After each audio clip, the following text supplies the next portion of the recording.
안녕하세요. 모든 경기 종목을 다루고 있는 토서관입니다. 하루도 빠지지 않고 많은 경기들의 조합픽을 프리미엄 정보방에서 매일 공유하고 있습니다.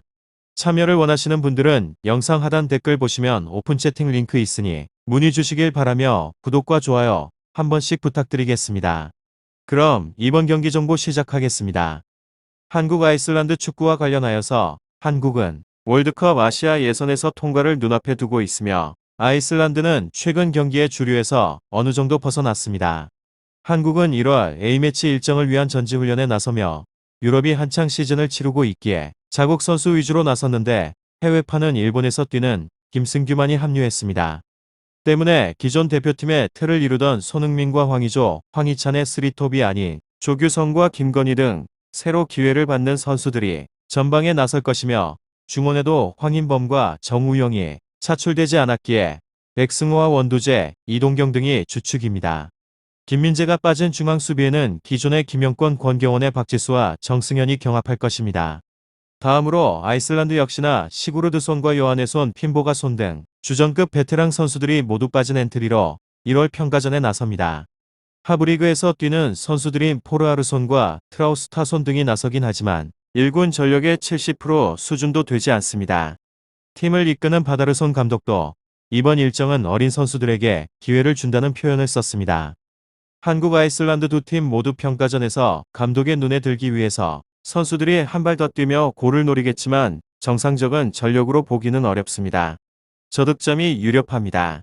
결과에 있어서는 승패가 갈리지 않을 것 같은데 월드컵 예선 탈락과 더불어서 올해 메이저 대회 참가 예정이 없는 아이슬란드긴 하지만 특유의 조직력과 피지컬을 앞세운 수비는 강점이 있습니다.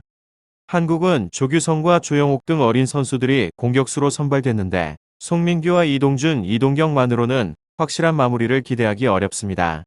다음으로 한국과 아이슬란드의 평가전인 경기로 한국의 홈이긴 하지만 실제로 중립 경기입니다. 터키의 안탈리아에서 열립니다.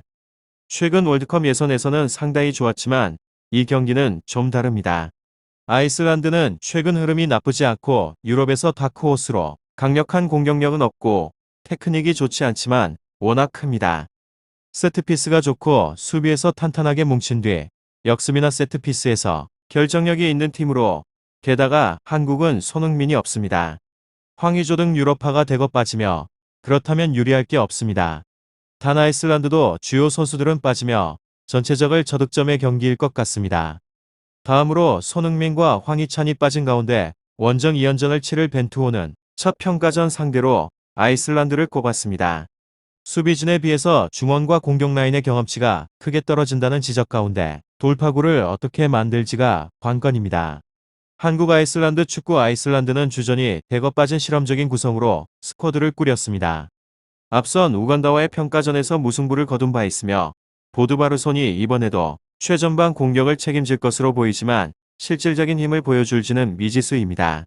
완전체가 아닌 아이슬란드지만 발을 처음 맞추는 한국 입장에서도 온전한 경기 감각을 기대하기는 쉽지 않은 경기입니다. 힘이나 높이 역시나 전체적인 흐름을 맞춰가는데 어려움을 줄 수 있습니다. 한국이 쉽게 주도권을 잡아가는 승부가 될지는 미지수로 전체적인 구성 자체가 생소하다는 점에서 아이슬란드와 크게 다를 게 없는 전력이기도 합니다. 다음으로 대한민국이 아이슬란드와 A매치를 치르며 한국은 K리그 위주로 꾸렸습니다. 김승규 선수를 제외하면 대부분의 선수가 K리그들입니다. 여기에 코로나19 확진 판정을 받았던 권경원도 극적으로 합류가 되었으며 K리그들이 많기 때문에 전력으로는 떨어질 수 있습니다. 하지만 조직력은 이어집니다. 그리고 아이슬란드는 최근 5경기에서 1승 2무 1패로 부진합니다. 강팀을 상대로도 흐름을 잡지 못했고 비슷한 전력의 팀으로도 아쉽기도 합니다. 특유의 단단한 조직력이 중요한데 아직은 나오지 않고 있으며 이번에도 마찬가지 홈에서도 확실한 벽을 구축합니다. 한국 아이슬란드 팽팽하기도 하며 원정에서는 조직력이 크게 흔들리기도 합니다. 이 점이 아쉽고 전체적으로 많이 흔들리기도 한다는 점 참고 바랍니다. 다음으로 한국팀에 대해서 알아보게 되면 이곳은 깊게 설명을 드리지 않아도 많은 분들이 우리나라 팀들이 얼마나 유명세를 타고 있는지 아실 것 같습니다. 우리나라 팀은 세계적인 기준으로 봐도 피지컬이 매우 좋기 때문에 밀리지도 않고 체격에 있어서도 나쁘지 않은 편입니다. 50년대 공격수 최정민, 60년대에서 70년대 수비수 김호와 김정남 공격수, 이회택이 있던 시절에도 아시아 기준에 있어서는 최장신급이었습니다. 특히나 2000년대 이후 선수들의 체격이 서양 선수들과 견조도 절대로 밀리지 않고 충분히 압도를 할 수 있는 수준까지 도달했습니다. 마지막으로 아이슬란드 팀, 이곳의 감독은 2021년 3월 기준으로 하여서 아르나르 비다르손입니다. 우리 소년들이라는 별명을 가지고 있는 곳으로 메이저 대회에 한 번도 오르지 못했는데 2016에서 8강에 진출을 하면서 복병으로 급부상을 하였습니다. 2018에서 예선 10경기에서도 7승 1무 2패로 승점 22점을 확보를 하면서 우크라이나, 터키 등 네로라 하는 강호들을 제치고 난 다음에 1위를 차지를 해서 처음으로 월드컵 본선에 진출을 하였습니다. 조별의 리그에서도 전대회 준우승국인 아르헨티나와 1대1 무승부를 기록하는 등 꽤 인상적인 활약을 펼쳤습니다.